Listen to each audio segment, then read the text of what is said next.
সুন্নত অনুযায়ী রাতে সূরা মুলক পড়ার নিয়ম। আযানের সময় কি নামাজ পড়া যাবে? আমি বাসায় নামাজ আদায় করার সময় আমার 2.5 বছর বয়সী এক মেয়ে সাথে নামাজে অংশ নেয়, কিন্তু সে মাঝে মধ্যে আমার সামনে দিয়ে হাঁটাহাঁটি করে। তাতে কি নামাজের কোনো ক্ষতি হবে? কোন আমল করলে সংসারে শান্তি বজায় রাখা যাবে এবং তৃতীয় ব্যক্তির বদনজর থেকে সংসারকে রক্ষা করা যাবে? রিজিক নিয়ে একজন মুসলিমের চিন্তা কেমন হওয়া উচিত? চোখের জেনা থেকে কেমন করে বাঁচা যাবে? নামাজি ব্যক্তির কতটুকু সামনে দিয়ে গমনাগমন করা যাবে?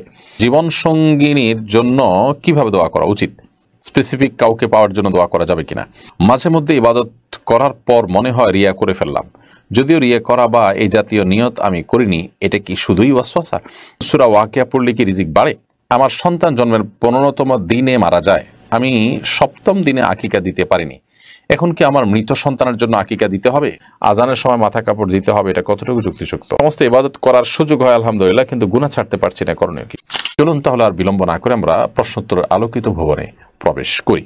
সুমাইয়া নওরিন লিখেছেন, আমার সন্তান জন্মের 15তম দিনে মারা যায়, আমি 7ম দিনে আকিকা দিতে পারিনি, এখন কি আমার মৃত সন্তানের জন্য আকিকা দিতে হবে? সমাধান দিলে আমি ব্যবস্থা নিব।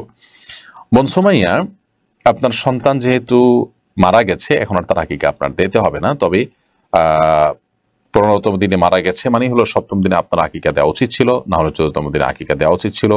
যেহেতু আপনি দেন নাই এবং ইতিমধ্যে মিস হয়ে গেছে, এর কারণে আর আলাদা আপনার কোনো পেরেশানি নিতে হবে না। হোসাইন আরাফ আপনি লিখেছেন, সূরা ওয়াকিয়া পড়লে কি রিজিক বাড়ে? ভাই হোসেন আরাফ, বাইহাকির একটি বর্ণনা আছে, যে বর্ণনা থেকে আমরা জানি যে সূরায়ে ওয়াকিয়া যদি সন্ধ্যার পরে কেউ তেলাওয়াত করে তাহলে তার রিজিক বাড়ে। তবে এই বর্ণনাটার শুদ্ধাশুদ্ধ নিয়ে মুহাদ্দিসের মধ্যে মত পার্থক্য আছে। অনেক মুহাদ্দিসগণ এটাকে দঈফ সূত্রে বর্ণিত বলেছেন, যদিও ফজিলতের ক্ষেত্রে শর্ত সাপেক্ষে জয়ীফ হাদিস গ্রহণযোগ্য হয়, বাট বিশুদ্ধ বা সহি কোনো হাদিস দ্বারা এটা প্রমাণিত নয় যে সূরা ওয়াকিয়া মাগরিবের পরে পড়লে রিজিক বা মানুষের উপার্জনের মধ্যে বরকত হয়। শাহানুর রহমান শিহাব আপনি লিখেছেন, মাঝে মধ্যে ইবাদত করার পর মনে হয় রিয়া করে ফেললাম, যদিও রিয়া করা বা এই জাতীয় নিয়ত আমি করিনি, এটা কি শুধুই ওয়াসওয়াসা? এটা কোনো কোনো ক্ষেত্রে শুধুই ওয়াসওয়াসা। বিশেষ করে এ ধরনের কথা আপনার মাথায় মোটেই আসেনি, অথচ এই বিষয়ে আপনাকে পেরেশান করছে, অস্থির করছে। যদি এরকম হয় তাহলে সেটা শয়তানের ওয়াসওয়াসা, এবং শয়তান আপনাকে পেরেশান করে আপনার ইবাদতের মনোযোগকে নষ্ট করতে চায়, অন্যদিকে আপনার ইবাদতের মনোযোগটাকে ডাইভার্ট করতে চায়। সেজন্য আপনি এগুলোকে কোনো অবস্থাতে পাত্তা দিবেন না, বিশেষ করে যখন এরকম পরিস্থিতি থাকবে, অর্থাৎ আপনার ইবাদতের মধ্যে আপনার কাউকে দেখানোর কোনো ইচ্ছাই আপনার নাই, আপনার মনেও সেরকম কিছু ছিল না, অথচ আপনার কেউ যেন বলছে যে তুমি এর জন্য করছো, ওয়াসওয়াসা। এরকম ওয়াসওয়াসাকে পাত্তা দেওয়ার কোনো কাজ দরকার নেই। আপনি আপনার নিজের মতো করে ইবাদতগুলো করে যাবেন এবং আল্লাহ তাআলার উপর ভরসা করবে, আল্লাহ তাআলা আপনার ইবাদত কবুল করবেন ইনশাআল্লাহ তাআলা। অনেক সময় আমরা ইবাদত করার সময় কাউকে দেখানোর উদ্দেশ্য নাই, কিন্তু ইবাদত শুরু করার কিছুক্ষণ পর হয়তো কেউ দেখে ফেলেছে, তখন আমাদের মধ্যে ভালো লাগা কাজ করে। যদি এরকম হয় তাহলে সেটাও কিন্তু লৌকিকতা বা মানুষ দেখানোর কারণে নষ্ট হওয়া যে ইবাদত, সে তার মধ্যে পড়বে না। মওতাজ মেহেক আপনি এডি থেকে লিখেছেন, জীবন সঙ্গিনীর জন্য কিভাবে দোয়া করা উচিত? স্পেসিফিক কাউকে পাওয়ার জন্য দোয়া করা যাবে কিনা? দেখুন, যদি স্পেসিফিক কাউকে জীবনসঙ্গী হিসাবে পাওয়ার জন্য আল্লাহ তাআলার কাছে আপনি দোয়া করতে চান, তাহলে এভাবে দোয়া করতে পারেন, আল্লাহ অমুককে আমি জীবনসঙ্গী হিসাবে পেলে যদি আমার জন্য সার্বিকভাবে কল্যাণকর হয় তাহলে আপনি সেটি সহজ করে দিন। আর যদি সেটা আমার জন্য সার্বিকভাবে কল্যাণকর না হয় তাহলে আপনি তাকে আমার মন থেকে দূর করে দিন, অথবা এই সম্পর্কটা যেন না হয়। অর্থাৎ কল্যাণকর হলে যেন আমি এটি পাই, আর কল্যাণকর না হলে যেন আমি না পাই। আল্লাহ, এভাবে দোয়া করা উচিত। কারণ কল্যাণ ও কল্যাণের মালিক তো আল্লাহ তাআলা, এবং একমাত্র আল্লাহই জানেন যে কোথায় কল্যাণ আছে না আছে। আমরা নিজেরা নিজেদের কল্যাণ নির্দিষ্ট করে যে বলি আল্লাহ এখানে কল্যাণ আছে, আপনি এখানে আমাকে দেন বা এই জিনিসটা আমাকে দেন, তাহলে সেটা ভুল হবে এবং আল্লাহর উপরে এক ধরনের আপনার কর্তৃত্ব করা আর শামিল হবে। আমরা অনেকেই নিজের জন্য অনেক কিছুকে কল্যাণকর মনে করি, পরে সেটা ক্ষতিকর প্রমাণিত হয়। এই জন্য স্পেসিফিক কাউকে না চেয়ে আল্লাহর কাছে নেক স্বামী, নেক স্ত্রী, স্বামী মানে নারী পুরুষ একে অন্যের জন্য চাইবে। আর যদি নির্দিষ্ট কাউকে চাইতে হয় তাহলে এইভাবে চাইবে যে আল্লাহ যদি কল্যাণ হয় আপনি করে দেন, আর না হলে আমার মন থেকে দূরে সরিয়ে দিন এবং এটিকে আমাদের জন্য না করুন। সূরা ফুরকানের ৭৪ নম্বর একটি সাধারণভাবে আপনি অর্থ বুঝে আল্লাহ তাআলার কাছে নিবেদন করতে পারেন, রব্বানা হাব লানা মিন আজওয়াজিনা ওয়া যুররিয়াতিনা কুররাতা আয়ুন ওয়াজআলনা লিল মুত্তাকিনা ইমামা। মোহাম্মদ অমিত আপনি লিখেছেন, নামাজি ব্যক্তির কতটুকু সামনে দিয়ে গমনাগমন করা যাবে? নামাজি ব্যক্তির কতটুকু ঠিক সামনে দিয়ে যাওয়া যাবে, এটা নিয়ে ফোকা একরামের ভিতরে একাধিক মত রয়েছে। অনেক ওলামা একরাম বলেছেন 2 কাতার সামনে দিয়ে, অনেকে বলেছেন 3 কাতার সামনে দিয়ে। সর্বোচ্চ 3 কাতার সামনে দিয়ে যদি আপনি যান, সুতরা না থাকে, নামাজ পড়ছেন, তারপরে 3 কাতার এরপরে আপনি হাঁটা চলা যদি করেন কোনো অসুবিধা নেই, কারণ সেখানে সাধারণত নামাজি ব্যক্তির নামাজের থাকা অবস্থায় দৃষ্টি পড়ে না এবং তার মনোযোগ নষ্ট করে না অত দূর দিয়ে গেলে, যার কারণে এটি অসুবিধা নেই। তবে অনেক ওলামা একরাম 2 কাতারের কথাও বলেছেন এবং এটাও বেশ শক্তিশালী একটি মত। কোনো কোনো ওলামা একরাম অবশ্য নামাজি ব্যক্তির যে সেজদার জায়গাটা তার বাহির দিয়া যাওয়ার পারমিশন দিয়েছেন, তবে এটা চাইতে 2 কাতার 2 কাতার এর পরে যাওয়া জায়েজ আছে, এই মতটা অধিকতর শক্তিশালী এবং যৌক্তিক। মাজহারুল হাসান লিখেছেন, চোখের জেনা থেকে কেমন করে বাঁচা যাবে? ভাই মাজহারুল হাসান, চোখের জেনা থেকে বাঁচার জন্য যেই জায়গাগুলোতে চোখে জেনা হতে পারে সেই জায়গাগুলো থেকে দূরে থাকতে হবে। কারণ যদি সোশ্যাল মিডিয়াতে এরকম সমস্যা তৈরি হয় তাহলে তিনি সোশ্যাল মিডিয়াতে বিচরণ কম করবেন, কোনো আইডি থেকে খুব বেশি আসে সেই আইডিগুলোকে আনফলো করবেন, ব্লক করবেন কোনো পেজ থেকে, গ্রুপ থেকে আসলে।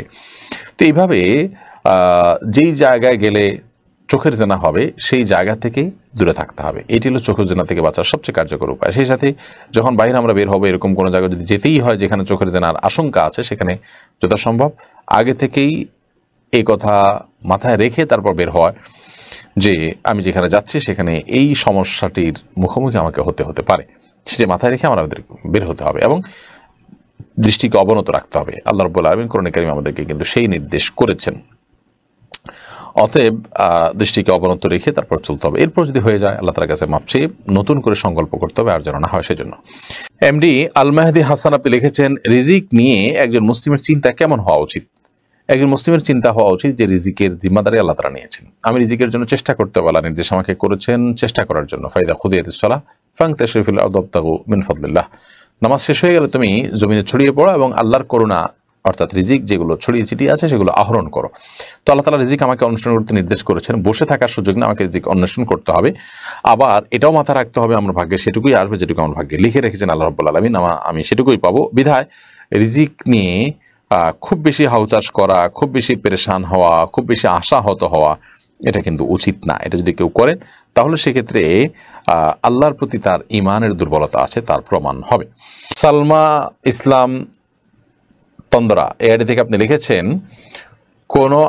কোন আমল করলে সংসারে শান্তি বজায় রাখা যাবে এবং তৃতীয় ব্যক্তির বদনজর থেকে সংসারকে রক্ষা করা যাবে? সকাল সন্ধ্যার দোয়াগুলো খুব বেশি আমল করবেন, 3 কুল, বিসমিল্লাহিল্লাযী লা ইয়াদুররু মা ইসমিহি, এগুলো খুব বেশি পড়বেন বদনজর যাতে না লাগে, বদনজর থেকে বাঁচার জন্য এই সকাল সন্ধ্যার আমলগুলো গুরুত্বপূর্ণ।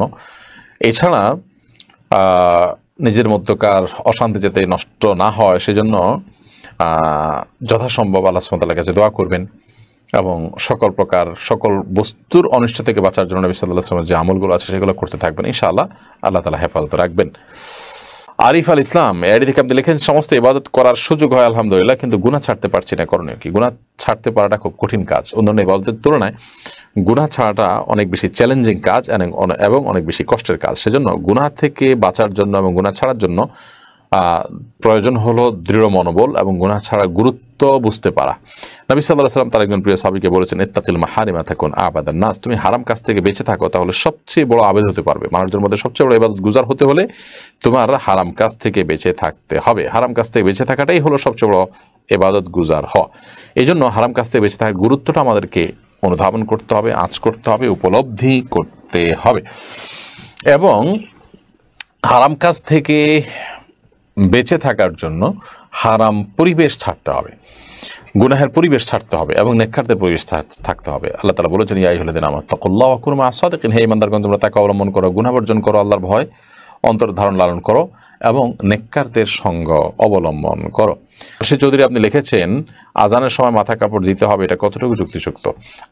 আজানের সময় মেয়েদেরকে মাথা কাপড় দিতে হবে এরকম কোনো কথা কোনো দেশে কথা বলা নেই। আমাদের দেশে অনেকে মনে করেন যে আজান শুরু হলে মেয়েরা মাথায় কাপড় দিতে হয়, মাথায় গোমটা দিতে হবে। আজান দিলে তারা সাধারণ অবস্থায় পবিত্র অবস্থায় ওযু করে নামাজ পড়তে হবে, এটা হলো মূল বিষয়। মাথায় কাপড় দেওয়ার সাথে আজানের আসলে সম্পর্ক নেই। তারাফদার মাহবুব আপনি লিখেছেন, আমি বাসায় নামাজ আদায় করার সময় আমার 2.5 বছর বয়সী এক মেয়ে সাথে নামাজে অংশ নেয়, কিন্তু সে মাঝে মধ্যে আমার সামনে দিয়ে হাঁটাহাঁটি করে, তাতে কি নামাজের কোনো ক্ষতি হবে? না, সে যদি আপনার সামনে হাঁটাহাঁটি করে মাঝে মধ্যে, এতে আপনার নামাজ হয়ে যাবে, নামাজ হবে না এরকম না। কিন্তু বাচ্চা যাতে সামনে নামাজের সামনে হাঁটাহাঁটি না করে আপনার মনোযোগ নষ্ট না হয়, সেজন্য অন্য কেউ বাসায় থাকলে তাকে যেন এই টাইমটা ধরে রাখে, সেটা ভালো।